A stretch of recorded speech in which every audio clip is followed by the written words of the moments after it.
Ladies and gentlemen, I take pride in introducing the greatest show on earth.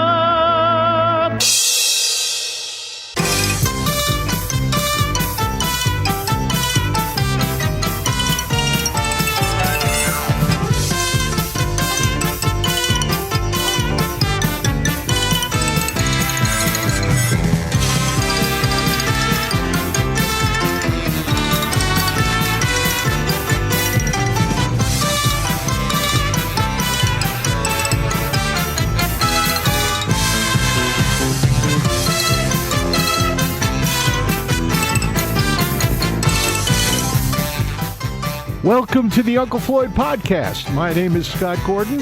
Uncle Floyd Vivino and I join up for this podcast to discuss our time with the Uncle Floyd Show, music, theater, nightclubs, carnivals, circus, amusement parks, burlesque, and all things showbiz from our combined industry experience of over 120 years through the past 7 decades.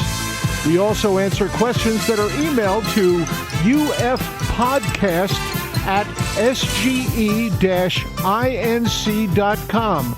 You will find that address and a link to support this podcast in the episode description. Join Uncle Floyd and me, Scott Gordon, now for this episode of the Uncle Floyd Podcast. This is podcast number 3. Okay, good. We're going to have a good time with this one, aren't we? Yes, we are. We're ready to go. Got a bunch of good questions from people, too. Okay, go ahead. All right. Fire away. Sharon Zarrow wants to know where you found Oogie, and did you ever have a bad audience? Okay, I had many bad audiences. That's easy to answer. Where I found Oogie was in a store on 8th Avenue, a puppet shop. You remember the name of the shop? No. That was a long time ago, though. That was way before. You knew the people. I didn't know them. Yeah, it was the magic shop. Okay, the magic shop. I remember it well. I used to go there all the time in the city when I was in there. Jim George wants to know if you still have the tablecloth that was on the desk in every show. No, it disintegrated. All right, and where did you get it? Tablecloth? Yeah. Came from my Aunt Rosetta's house, Johnny Bellow's mother. He says he remembers there was a backstory about it, but he forgot the details of it.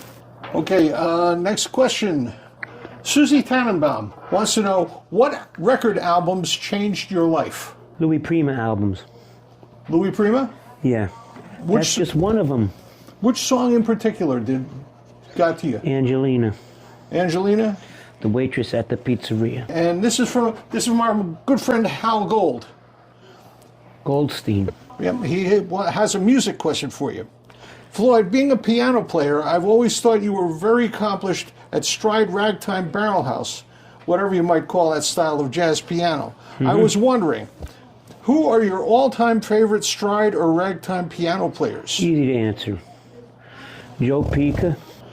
Do you also think Fats Waller and Art Tatum were a genius category of musicians? They were for that definitely ingenious. They were the best, period. That's all you have to say.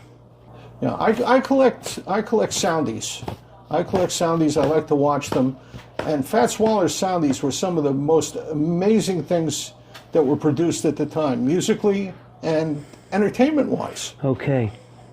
Okay, now, you mentioned Joe Pica. Right. I have an email here I want to read you. Uncle Floyd, I've been trying to reach out to you for some time.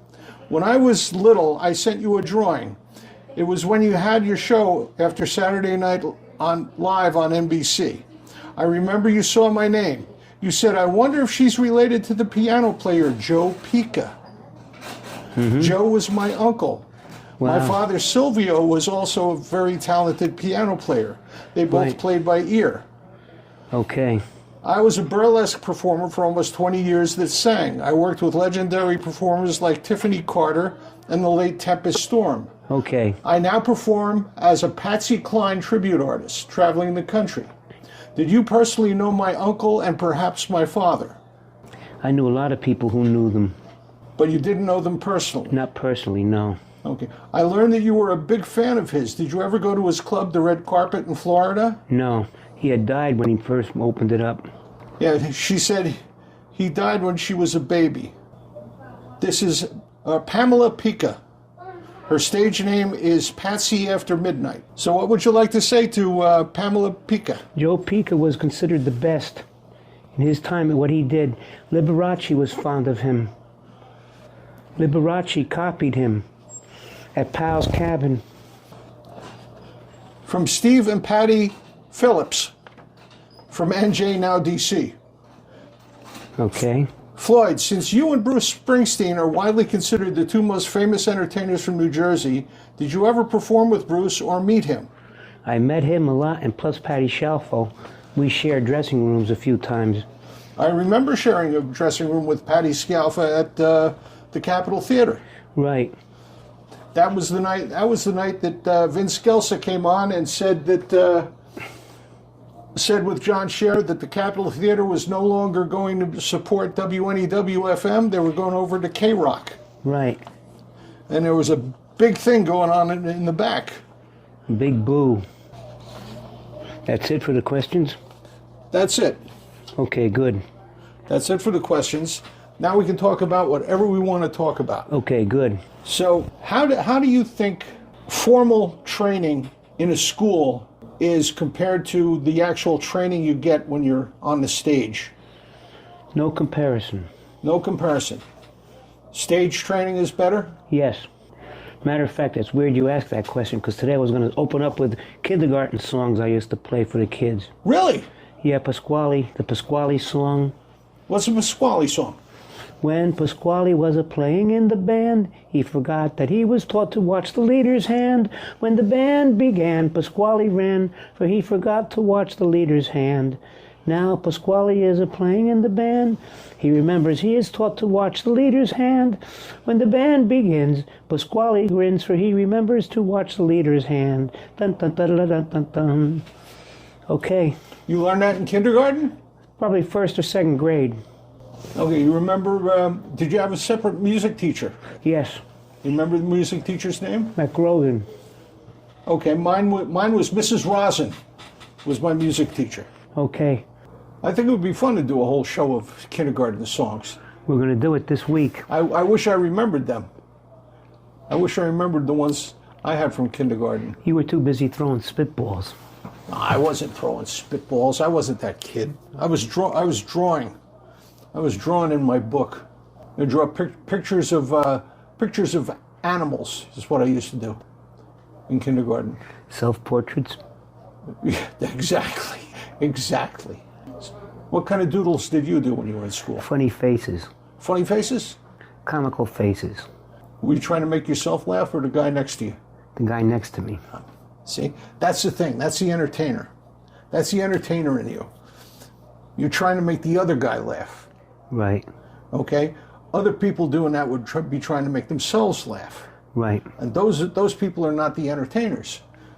No, they're copycats. Exactly. I had a rough week. Diane had to get a procedure. I had to be there because they had to knock her out to do it. Then back in April, I set up some guys to come in and paint the house, paint the ceilings and everything else. Because the ceilings in my house still had tobacco stains on it from when my parents lived there. Right, and what happened there now? So all of a sudden, I get a phone call on Friday night. We're coming Monday, 8 a.m. Okay, fine, come and paint the ceilings. They came and paint the ceilings. Second day, they found black mold. Oh boy. They had to cut half the wall out of the bedroom. That's very common though. That's very common. All this needs is a little leak in the ceiling and the black mold grows. Diane and I ended up living in a motel for a week. Oh boy.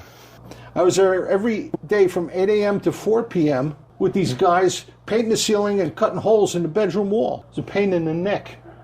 And now you could peek on Diane and see what she's doing. Well, no, the walls are closed up again. They fixed that. Now it's time for something serious. Okay. Just last week we found out that one of your oldest friends and probably one of your mentors, He was. Okie Chenoweth, Died. passed away at age 95. God bless. He lived a long time. Great life, helped a lot of people. And I know Tom Chenoweth, his son, and possibly his sister are out there listening to this. And We still call him Mr. Chenoweth out of respect. absolutely. He says, call me Oakley. I says, no, I can't. Just a memory about him. One of the things that stands out in your mind, I think, would be a great thing to tell people.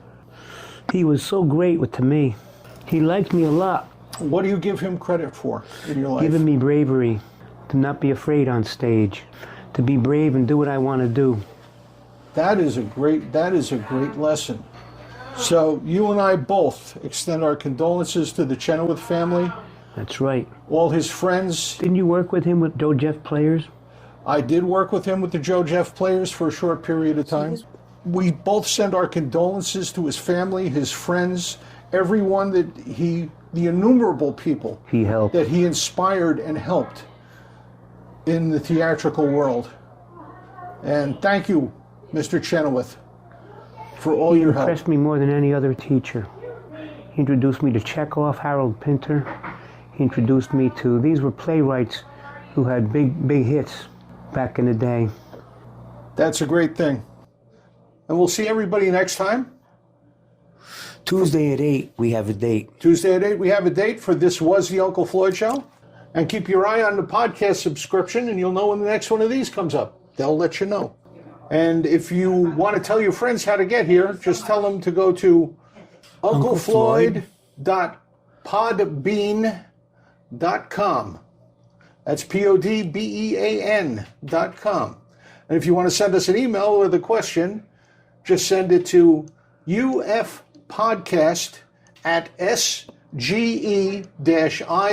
ufpodcast@sge-inc.com.